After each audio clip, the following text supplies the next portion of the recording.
En 1850, una famosa autora publicó una obra maestra que terminó siendo un bestseller y que incluso fue llevada al cine. En esa novela, Esther Primer es la protagonista.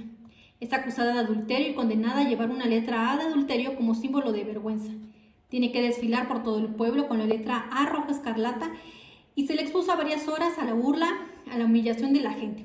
Esther está embarazada y rechaza la posibilidad de delatar el nombre de esa persona y trata de vivir en una sociedad que es injusta, hipócrita y que etiqueta a la gente. Toda la sociedad puritana necesitaba etiquetar a esa mujer de clase B, porque somos rápidos para poner etiquetas a las personas. Creo que está en el ser humano, según el error categórico que haya cometido o la identidad, sea una A de adulterio como Esther Primer, o ese tono despectivo cuando le decimos indígena a una persona y le ponemos la I, o la K de Kashlan, o la G de gay. O en nuestro entorno laboral, cuando le decimos a ese niño es que es un tonto y le ponemos la T. O le ponemos esa letra escarlata de R porque decimos que es rebelde porque suponemos que así ha de ser. Pero la realidad es que hay elementos que compartimos como seres humanos, elementos que nos hacen comunes entre nosotros. Y uno de esos es de que tenemos un porcentaje de agua. Un porcentaje de agua que sin importar la edad que nosotros tengamos, se vuelve un elemento muy importante para nosotros. Otro elemento es que somos, el término de moral y ética es un concepto exclusivo del ser humano. Somos seres pensantes.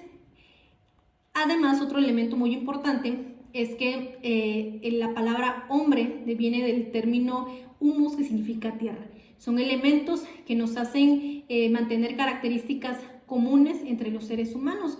Sin embargo, a pesar de esos elementos, es necesario reconocer que cada uno de nosotros somos únicos. Ahí radica nuestra identidad, esos elementos o características, cualidades y debilidades que cada uno de nosotros tenemos.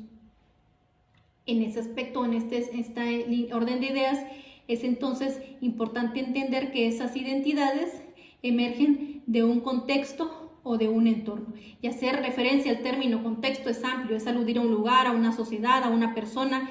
Todo sucede en un entorno y es lo que marca la formación de esa identidad. Las características que emergen por una carga genética y una influencia en el entorno inmediato y lejano. Entonces parto de la pregunta: ¿cómo reconocer y comprender la identidad del niño enmarcada en un contexto cargado de peso histórico, cultural, social, etcétera? Bueno, hay que entender entonces que todos somos productos de algo, no somos producto de la casualidad, sino que todos tenemos una historia que contar. Y estamos formando o construyendo una identidad basada en un entorno, en un contexto familiar, social, cultural, económico, político, etcétera. Entendiendo eso, es importante vernos a nosotros mismos, docentes, como esos seres que también tenemos una identidad, que fuimos influenciados por un entorno específico. En ese aspecto es demandante, es imperativo reconocer las sutilezas de nuestra formación, no solamente como académicamente hablando, sino también como en nuestra vida, en nuestro ir y venir de nuestra vida, el ambiente familiar, el entorno, qué situaciones estuvieron adornando ese ambiente. Y reconocer de pronto cuál es la concepción del docente y que tratamos de traducir en nuestra práctica. Cuáles son las aristas de la enseñanza que nosotros practicamos, la concepción de aprendizaje y la concepción de educar.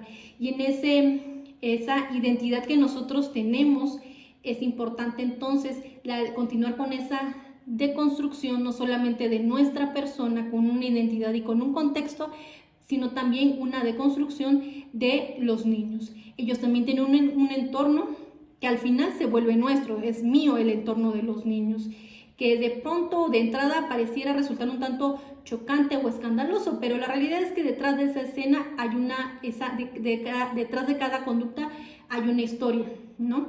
Que los niños tienen, ese entorno, esa comunidad tiene roles étnicos.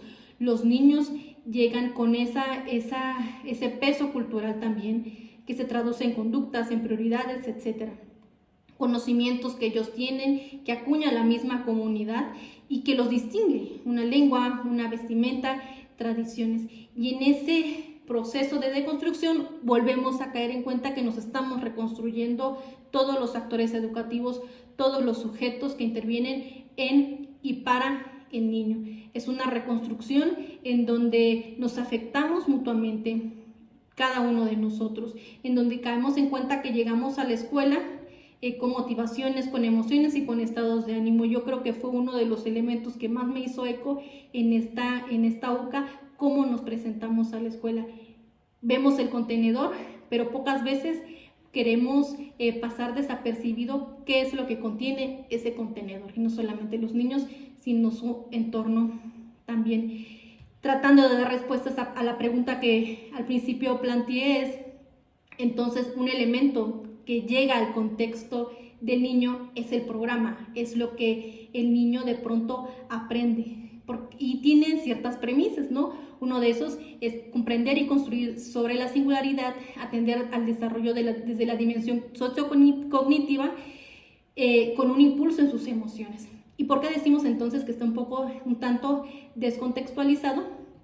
Porque a pesar de que tiene referentes o sustentos filosóficos aplaudibles, en la práctica demanda la aceleración de rendición de cuentas enmarcados en términos de evaluaciones, son parámetros que se traducen en aprendizajes esperados, y muchas veces esos programas parecieran desligados de las comunidades y de las necesidades reales de los niños.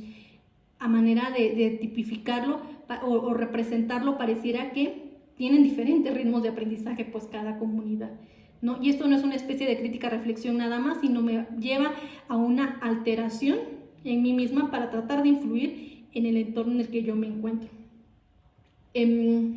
A manera de conclusión, es importante que como profesores tratemos de quitarnos esos paradigmas o esas ideas que nosotros tenemos preconcebidas, entender que si no nos quitamos ciertos prejuicios intergrupales, a veces esto se va a ir perpetuando de generación en generación. Es necesario que entendamos que nosotros somos los que nos incluimos en el entorno de los niños y no ellos solamente al de nosotros, ¿no? Otra conclusión es que es necesario reevaluarnos, que nuestra intervención sea efectiva, sea intencionada. Es necesario ser para ser, es respetar la individualidad de los niños, respetar la individualidad de la comunidad y respetar mi propia individualidad, ¿no? Como elementos capitales de la cultura. Otro elemento de conclusión es que no se trata de acicalar o maquillar o peinar la comunidad o al niño porque me está haciendo mucho ruido un programa o un currículum, sino realmente trastocar ese entorno en el que el niño se encuentra. Hay dos novelas que leímos en esta UCA y que también con esos elementos me quedo. La matanza de los gatos, esos maullidos de los gatos que hacía ruido a los trabajadores aprendices y que los inconformaron y los llevaron a tomar cartas en el asunto. La pregunta sería, ¿cuáles son esos ruidos o esos maullidos de los gatos que ahorita me están afectando a mí en mi práctica y como ser docente? Y la otra es que no olvidar nunca pues que nos volvemos narradores de nuestra identidad, narradores de nuestro entorno y narradores evidentemente del entorno de los niños para que algo pase, ¿no? Y estar siempre conscientes que es tratar de profundizar en el sentir de los niños que tienen situaciones y experiencias muy diferentes.